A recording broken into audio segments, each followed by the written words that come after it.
오늘 말씀 28절에 보면 일어서서 너희의 머리를 들어라 이런 표현이 있습니다. 털썩 주저앉아 있는 사람에게 일어나라고 명령하며 동시에 머리를 꺾고 좌절한 사람에게 앞을 바라보라고 말씀하시는 그런 예수님의 음성입니다. 그런데 이걸 조금 의역하면 그렇게 앉아 있지 말고 일어서서 앞을 향하여 나아가 이런 표현입니다. 그래서 오늘 예수님께서 종말을 말씀하시기 때문에 이 구절을 갖고 의역해서 종말을 향하여 걸어가라 라는 제목이 나왔습니다. 오늘 말씀은 예수님께서 종말에 관하여 말씀하고 계십니다. 그런데 이 종말은 예수님께서 오신다는 재림의 사건과 연결되어 있기 때문에 많은 사람들이 2000년 전에 AD 30년경에 예수님께서 오신다고 하셨던 그 이야기가 현재까지도 이루어지지 않은 것을 볼 때 이거는 상징적인 사건일 거다 이렇게 얘기합니다. 성경의 어떤 사건들은 상징적인 사건으로 묘사하고 있기 때문에 예수님의 재림은 역사적 사건이 아니라 상징적 사건일 수도 있겠다 이런 해석들이 기다리다 지쳐서인지 많이 등장하고 있습니다. 그런데 오늘 말씀 바로 앞에 지난주에 살펴본 것처럼 예루살렘 멸망에 대한 이야기가 AD 30년경에 예수님의 음성을 통하여 사람들에게 들려왔습니다. 그리고 이것은 AD 70년경 지난주에 살펴본 것처럼 역사적 사건으로 이 세상 속에 이루어졌습니다. 그런데 이 사건을 말씀하시고 난 다음에 오늘 이 예수님의 재림에 관한 말씀을 하시면서 이 두 사건을 그리고라는 접속사로 연결하고 있습니다. 그리고는 단순한 접속사가 아니라 대등 접속사입니다. 어떤 사람이 여러분에게 장미를 좋아하세요? 짜장면을 좋아하세요? 이렇게 물으면 뭔가 이상할 겁니다. 장미를 좋아하십니까? 백합을 좋아하십니까? 이렇게 묻거나 짜장면을 좋아하십니까? 짬뽕을 좋아하십니까? 이렇게 대등하게 물어야 됩니다. 그때 가운데 연결고리를 하는 것이 대등 접속사입니다. 오늘 이 접속사 그리고는 대등 접속사입니다. 바꿔서 얘기 말하면 AD 30년경에 말했던 예루살렘의 멸망이 AD 70년경 역사적 사건으로 나타난 것처럼 AD 30년경에 말씀하신 예수님의 재림 종말 사건이 역사의 사건에 언제인지 모르지만 이 사건은 반드시 역사적 사건을 통해서 드러난다. 그 얘기를 이 그리고를 통해서 우리는 발견할 수 있습니다. 그리고 오늘 이 말씀에서 가장 인상적인 부분이 있다면 27절일 겁니다. 다시 읽어보면 이렇게 나오죠. 그때 사람들은 인자가 큰 권능과 영광을 띠고 구름을 타고 오는 것을 볼 것이다. 종말은 예수님의 재림과 굉장히 깊은 관련이 있음을 27절을 통해서 예수님은 알려주고 계십니다. 그런데 우리가 종말 혹은 재림이라는 말을 떠올리면 이 성경과 상관없이 사람들은 세 가지 사건에 주목한다고 합니다. 첫 번째는 종말이 언제 올 거냐 하는 거죠. 예수님이 오신다고 했는데 그 예수님의 재림이 언제냐 하는 거죠. 사실 이 언제라는 것을 명확히 예수님께서 말씀하시지 않고 도적같이 오리라, 잠을 잘 때 오리라, 그래서 어떤 한 사람은 알고 한 사람은 모르고 이렇게 좀 모호하게 얘기하셨어요. 그런데 수많은 이단들은 그 시기를 정확하게 말합니다. 제가 한국에 살 때 1992년에 KBS, MBC 방송국이 카메라를 들고 한 종교 집단을 찾아갔었습니다. 그 종교 집단은 이장림 목사가 이끄는 다미선교회였습니다. 당시에 1992년 10월 28일 예수님이 오신다라고 했기 때문에 저도 혹시 오시면 어떡하나라는 두려움을 갖고 그 텔레비전 앞에서 그 현장을 목격했던 적이 있습니다. 나중에 알고 봤더니만 이장님이라는 사람이 많은 헌금을 받아서 장충동을 비롯한 서울 곳곳에 부동산을 매입한 것을 보고 이거는 사기꾼이구나 금방 알았지만 예수님이 1세기에 안 오시니까 2세기 들어서 교회 안에 몬타누스주의라는 것이 등장합니다. 몬타니즘이라는 운동이 일어나는데 이것은 150년경 무렵에 이제 예수님이 곧 오실 거다. 150년이 되었으니 오실 거다. 날짜를 정하고 시한부 종말론을 말했던 그 일파들을 몬타니즘, 우리말로 몬타니스주의라고 합니다.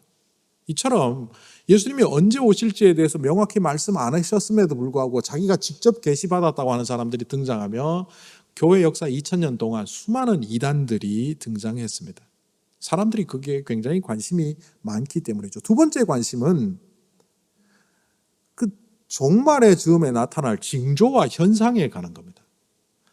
뭐 전쟁이 일어나는가, 지진이 일어나는가, 기상의 이변이 일어나는가, 뭐 하여튼 그런 것들이 일어나면 보게 될 것 아닌가.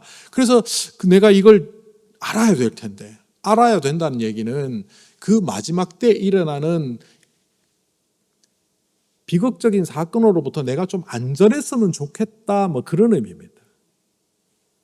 그런데 오늘 여기 보면 징조라는 단어가 25절에 나옵니다. 해와 달과 별들에게서 징조가 나타난다. 그런데 이 징조는 표적이라고 번역하는 것이 더 맞습니다. 요한복음에 표적이라는 단어가 많이 나오는데 그 세메이온이라는 단어가 오늘 누가복음에 사용되었습니다. 이 표적이라는 말은 누가 봐도 알아볼 수 있는 것을 의미합니다. 누구는 보면 알고 누구는 보면 모르는 것이 아니라 누가 봐도 마지막 때가 왔구나라는 걸 알아볼 수 있는 예고편 같은 것, 이런 의미로 세메이온, 표적이라는 단어가 사용되고 보면 이것은 구태여 우리가 징조와 현상과 상황에 대하여 귀를 기울이지 않더라도 믿음의 사람이라면 마지막 때가 되면 믿음의 직감으로 누구나 알 수 있는 것들을 예수님께서 예비하셨다라고 말한 겁니다. 그리고 사람들이 갖는 것은 그 종말이 오면 나는 어떻게 될까입니다. 내가 어떻게 될까? 우리가 살고 있는 이 땅은 어떻게 될까? The Day After Tomorrow라는 영화가 과거에 있었는데 그때 기상이 이변으로 말미암아 이 뉴욕 땅은 빙하기가 되어서 다 얼어붙습니다. 그래서 여기에 살 수가 없게 되는데 혹시 마지막 때가 되면 내가 살고 있는 이 환경이 다 바뀌어서 못 살게 되는 것 아닌가? 그때 나는 어떻게 해야 되지? 이게 세 번째 관심이라고 합니다. 그런데 이것은 결국 뭡니까? 언제 오시느냐? 그 징조와 현상은 내 눈에 어떻게 보일까? 나는 그때 어떻게 될까? 전부 자기중심적인 거죠. 주님이 오셨을 때 역사적으로 어떤 사건이 일어나고 주님께서는 어떤 이유로 이 땅에 재림하셔서 하나님의 사역을 하실까에 대한 관심보다는 나에 대한 관심이 종말과 관련되어서 훨씬 많다는 겁니다. 그런데 성경 구절을 보다 보면 예수님께서 그냥 막연하게만 얘기하신 것이 아니라 예수님이 오시는 시간에 대하여 언급한 적이 한 번 있습니다. 마태복음 24장 14절입니다. 이 천국 복음이 모든 민족에게 증언되기 위하여 온 세상에 전파되리니 그제야 끝이 오리라. 간단히 말하면 천국 복음이 온 세상에 전파되면 종말이 온다라고 예수님께서 말씀하셨습니다.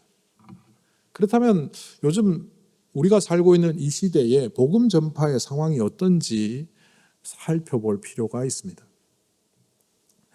종교 지도라는 것이 있습니다. 지역별로 카테고리화해서 종교를 표시하는 것이 있는데 이른바 중동 지역은 이슬람 지역이라고 말합니다. 반면 유럽은 기독교 지역이라고 묻습니다. 그런데 USA Today, 미국의 언론에서 유럽의 기독교 상황을 몇 년 전에 면밀히 조사한 적이 있습니다. 그것과 제가 찾아본 자료들을 합쳐서 지금 유럽의 기독교가 어떤 상황인지를 한번 살펴보고자 합니다. 그때 USA Today가 이렇게 말했습니다. 유럽은 이제 더 이상 기독교 국가가 아니다. 영국이요. 미국의 남침내 교단이라고 개신교 교단 중에 제일 큰 교단이 있는데 그 교단에서 영국을 선교사를 파송하면서 이제 영국은 선교 국가가 아니라 선교를 받아야 하는 국가라고 2021년, 2022년 그 어간에 정했습니다. 그 근거는 내가 그리스도인입니다 하는 사람들은 전 국민의 절반 가까이 되지만 교회 소속이 돼서 신앙생활을 하고 정기적으로 예배드리는 사람들은 단 3%에 불과하다는 근거 때문입니다. 영국은 지금 기독교인으로 신앙생활을 하는 사람이 전 국민의 3% 정도밖에 안 된다는 놀라운 설문조사 결과가 있습니다. 프랑스는 어떠합니까? 카톨릭 국가라고 하니까 카톨릭으로 한번 살펴볼까요? 그러면 신도의 10분의 1만 미사에 참여하고 있습니다. 그래서 지금 예배당이 너무 비어가니까 이 예배당을 국가의 예산으로 관리하고 있는데 곧 수백 개, 수천 개의 예배당을, 성당을 정리해야 되는 프랑스의 입장입니다. 독일은 종교세를 국민으로부터 받아들여서 교회 직원들, 목회자들, 그리고 관공서에서 종교부에 근무하는 사람들의 월급을 그 세금으로 충당하고 있습니다. 그런데 교회가 너무 급격히 줄어들면서 돈이 없어서가 아니라 직원들이 소용이 없어서 교회 관련해서 일하고 있는 스태프들과 공무원들과 교회 스태프들과 목회자의 40%를 해고하고 있습니다. 개신교 국가로 강세를 누렸던 네덜란드는 지난 10년 동안 카톨릭 교회는 3분의 2가 문을 닫았고 개신교회는 3분의 1이 문 닫았습니다. 그 유명한 암스테르담의 그 예배당은 클럽이 되어서 사람들이 모여서 춤을 추는 장소가 되었다는 것이 뉴스에 보도가 된 적이 있습니다. 이탈리아는 카톨릭 교회로서 본당 신부를 채울 수가 없어서 아시안이나 아프리카나 제3세계에 있는 사제들을 수입해서 지금 이탈리아 전역의 40%에 해당하는 사람들이 이탈리아 사람들이 아니라 제3세계의 사람들이 가서 사제 역할을 하고 있는 입장입니다. 최근에 조사해 보면 유럽의 16세부터 29세 사람들에게 기독교에 대해서 질문을 했는데 교회에 가느냐 안 가느냐 이거는 이미 질문할 필요도 없고 하나님을 믿느냐 안 믿느냐, 하나님이 있느냐 없느냐 이 질문을 했을 때 무려 어떤 나라는, 그 나라는 체코입니다. 90%의 청년들이 하나님 없다라고 했습니다. 정도의 차이는 있지만 최저가 70%, 최고가 90%, 하나님의 존재를 믿지 않는 젊은이들이 넘쳐나는 유럽이 되고 있습니다. 복음 전파를 통해서 이 땅에 예수님이 다시 오시게 해야 되는 가장 중요한 핵심 세력이라고 할 수 있는 유럽이 지금 이런 상황입니다. 혹시 이런 상황을 보면서 그래, 영국이나 유럽은 우리보다는 못해, 마치 우리는 좀 다른 사람들인 것처럼, 미국이나 한국은 그래도 선교사 파송 잘하고 세계에서 선교사를 제일 많이 파송하는 나라들 중에 속하니까 우리는 잘하고 있어, 이렇게 생각할 수가 있습니까? 미국 남침내 교단이 3%밖에 되지 않는 기독교인들이 있다고 영국을 선교사를 파송해야 되는 나라라고 말하고 있는데, 이 영국이 사실은 14세기부터 20세기까지 세계 선교를 주도했고 교회 개혁을 주도했고 기독교 개신교 운동을 주도했던 나라입니다. 그 600년 기간 동안 우리는 1907년 평양 대부흥 운동 딱 한 번 언급하지만 그 영국에서는 무려 15번의 부흥 운동이 일어났었습니다. 게다가 장로교의 창시자라고 불리는 존 낙스가 스코틀랜드에서, 조지 휘필드, 감리교의 창시자 요한 웨슬리, 설교자로 유명한 찰스 스폴전, 마틴 로이드 존스, 이런 사람들이 시대마다 등장해서 대를 이어서 유명한 설교자들, 사역자들이 영국의 영적 지도자 역할을 했던 과거의 기록들이 있습니다. 1940년대만 해도 전 국민의 25%가 주일 예배를 드리는 이른바 믿음 생활 제일 잘하는 나라 중에 하나였던 그 나라가 지금은 3%만 예배자로 참여하고 있고, 그 교회 중에서도 그 3%의 성도 중에 절반은 고령화되어 노인들이라는 거죠. 주일학교라는 말이 요즘은 교회학교라는 말로 바뀌어서 사용되고 있지만 이 썬데이 스쿨이란 말이 처음 사용되고 교회학교를 처음 만든 나라는 영국입니다. 그런데 그 영국이 200년 전에 교회학교를 만들어서 전 세계에 보급했던 그 영국에 대부분의 교회에 교회학교는 없고 청소년부도 없고 청년부도 없는 교회로 되었답니다.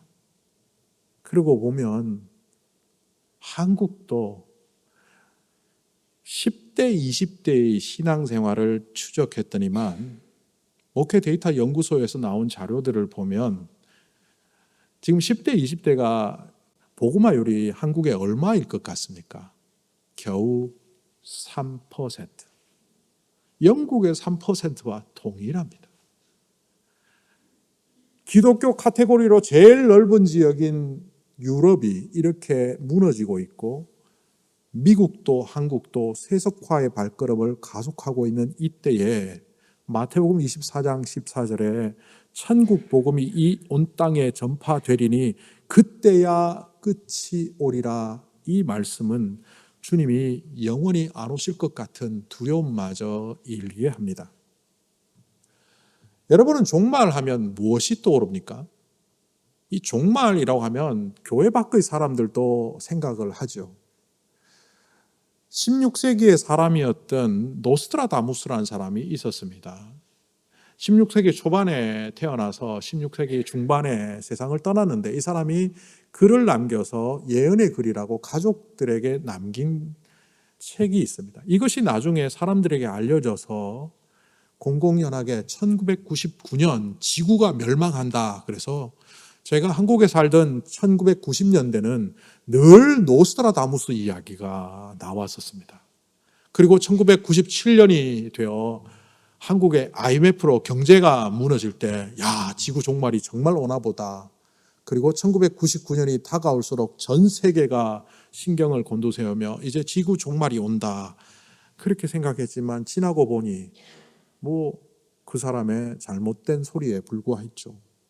그때 종말이라고 하는 것은 지구의 멸망이었습니다. 파괴되고 전쟁이 나고, 그래서 부정적이고 파괴적이고 멸망적인 단어로 종말이라는 단어를 사용했는데 예수님은 이 종말 마지막에 대하여 어떻게 사용하고 계실까요?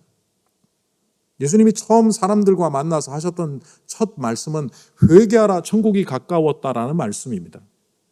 이 회개하라 천국이 가까웠다는 말씀을 신학적으로 묵시적 발언이라고 말합니다. 이걸 좀 쉽게 말하면 묵시적 발언이란 종말적 말씀이라는 겁니다. 회개하라 천국이 가까웠다, 이 말씀은 곧 세상의 끝이 다가오고 있다, 이 말씀이라는 뜻입니다. 그런데 예수님의 말씀은 부정적이거나 파괴적이거나 멸망적이지 않습니다. 그 암하레츠라고 해서 그 당시에 땅의 백성들이라는 사람들이 있었습니다. 이것이 구약 시대 때는 지주라는 뜻으로 땅의 사람들이라고 사용되었지만 예수님 당시의 땅의 사람들은 하층민들을 의미했습니다. 가난하고 병들고 소외되고 사람들에게 사람 대접 못 받는 그 사람들을 향하여 주님께서 말씀을 선포하시며 이것을 희망적으로 선언하셨습니다. 미래에 대한 희망과 동시에 눈에 보이는 세상 너머에 있는 하나님 나라를 소망하며 살 수 있는 현재적 소망을 불어넣는 말씀으로 회개하라 천국이 가까웠다라고 말씀하신 겁니다. 그러니까 세상에서 말하는 지구의 종말, 파괴적이고 멸망적이고 다 끝장나는 차원의 종말이 아니라 주님은 미래의 희망으로 하나님 나라에 대한 소망으로 종말을 언급하셨다는 겁니다. 그런데도 오늘날 교회 안에서 종말에 대한 설교나 종말에 대한 이야기는 거의 되고 있지 않습니다. 마치 이단들의 전유물 같습니다. 요한계시록을 이야기하고 종말에 대해서 이야기하면 저 사람 이단이 아니야? 이런 의심이 들 만큼 지금 교회는 그렇게 되었습니다. 교회 안에 종말에 대한 언급도 사라지고 종말 신앙도 상당히 약해진 오늘날의 모습을 볼 때 이 종말론은 우리와 상관없는 것처럼 그렇게 지나가 버립니다. 그런데 신학교에서요, 조직신학이라는 것을 가르치는데 이 조직신학 중에서 가장 중요한 7가지 주제를 정해놓고 가르칩니다. 그 중에 신론, 인간론, 계시론, 구원론, 그리스도론, 교회론, 그리고 마지막에 종말론을 가르칩니다. 종말론이 제대로 되어 있지 않으면 교회가 제대로 될 수 없고, 그 말은 종말론이 제대로 되어 있지 않으면 성도들이 제대로 된 신앙을 할 수 없다라는 의미에서 종말론은 신학적 가장 중요한 토대로 가르치고 있음에도 불구하고 오늘날 교회에서는 종말론에 대한 생각이 없습니다. 제가 친구 목사님이랑 대화를 했습니다. 종말론에 대한 설교를 해요? 본문에 마태복음에도 나오고 마가복음에도 나오고 누가복음에 나오는데 그 본문을 만나면 어떻게 설교합니까? 라고 질문했더니만 안 해. 왜 안 합니까? 어려워. 이 종말에 대해서 교회 안에서 다양한 시각이 있는데 그 다양한 시각이 발생하는 이유는 요한계시록 20장에 나오는 천년왕국 때문입니다. 예수님이 천년왕국을 전후해서 재림하신다고 했는데 이 천년왕국이 언제 있지? 이 천년왕국은 요한계시록 20장에 보면 사탄을 무저갱에 가두고 이 나라의 모든 악함을 제거하고 하나님의 완벽한 통치가 이루어지는 시간을 천년왕국이라고 표현하고 있습니다.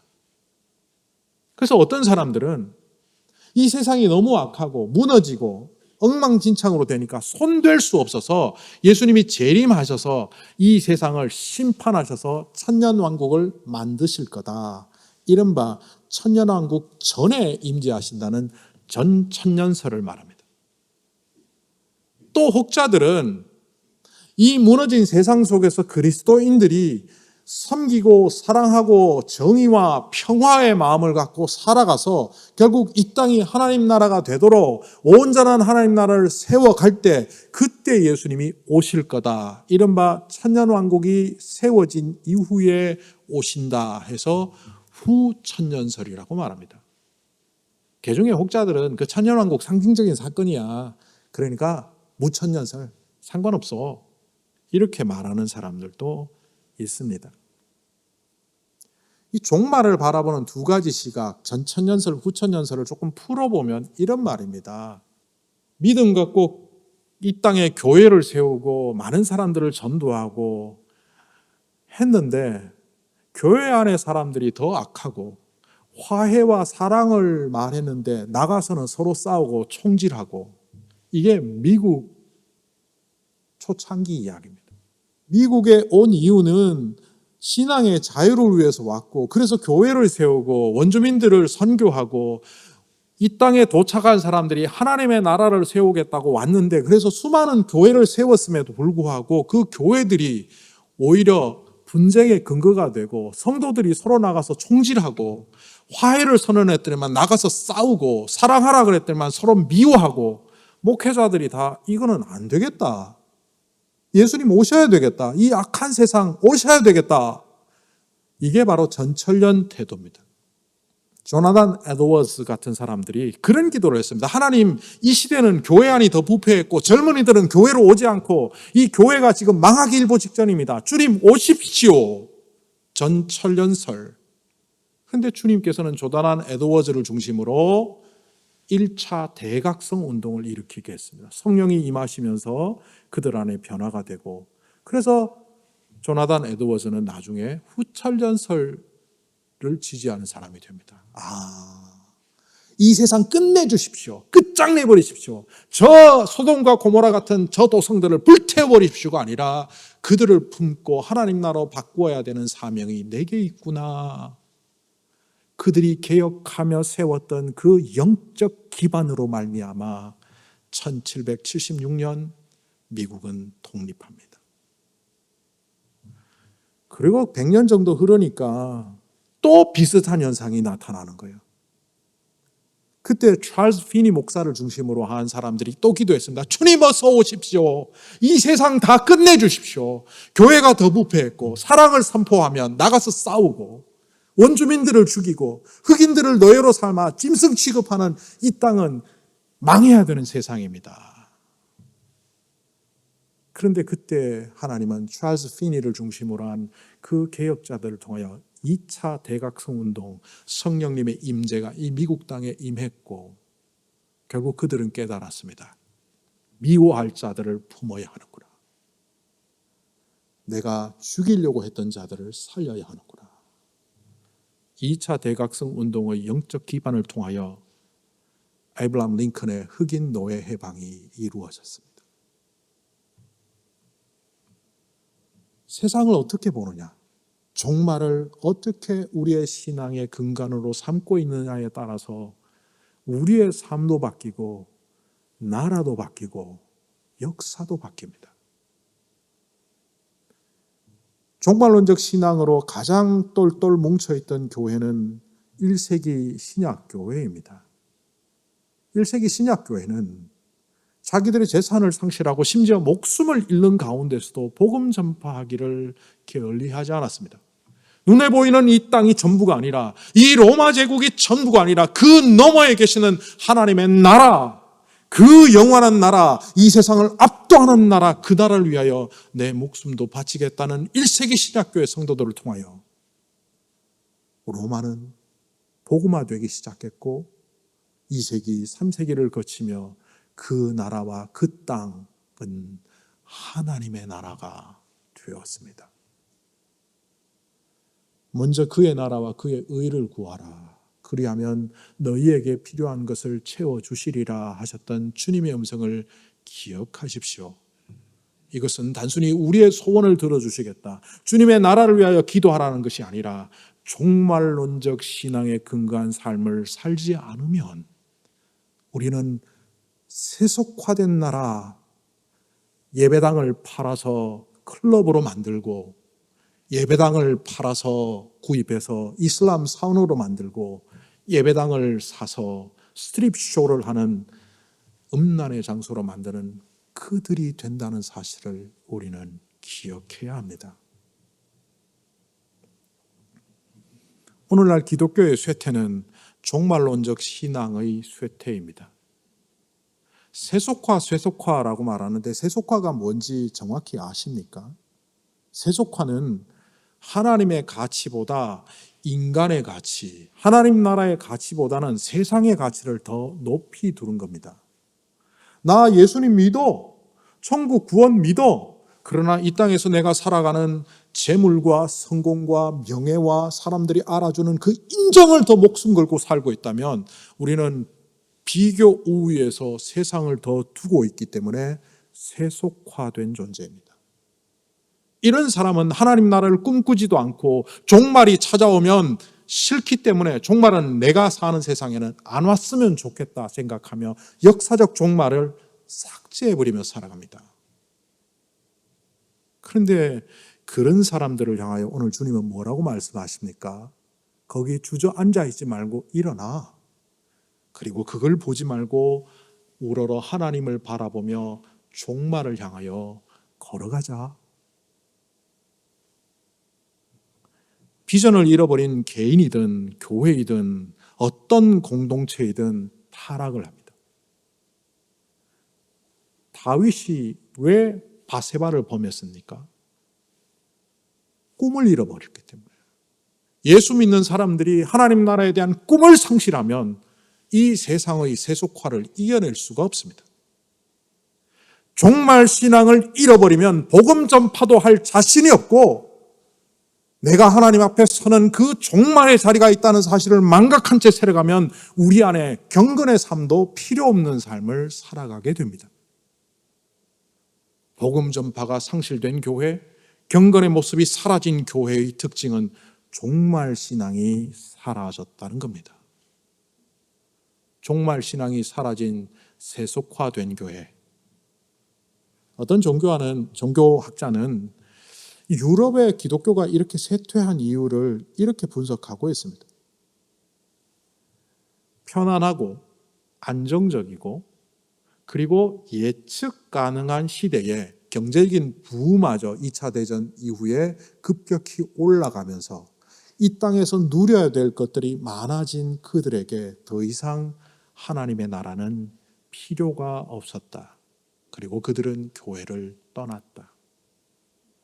우리 안에 여전히 물질적인 욕망으로 가득 차 있다면, 우리 안에 세상적 가치로 가득 차 있다면 몸은 이 자리에 있지만 우리의 마음은 이미 세상에 나가 있는 그들과 다를 바 없는 모습으로 살아가는 겁니다. 종말을 향해 걸어가라.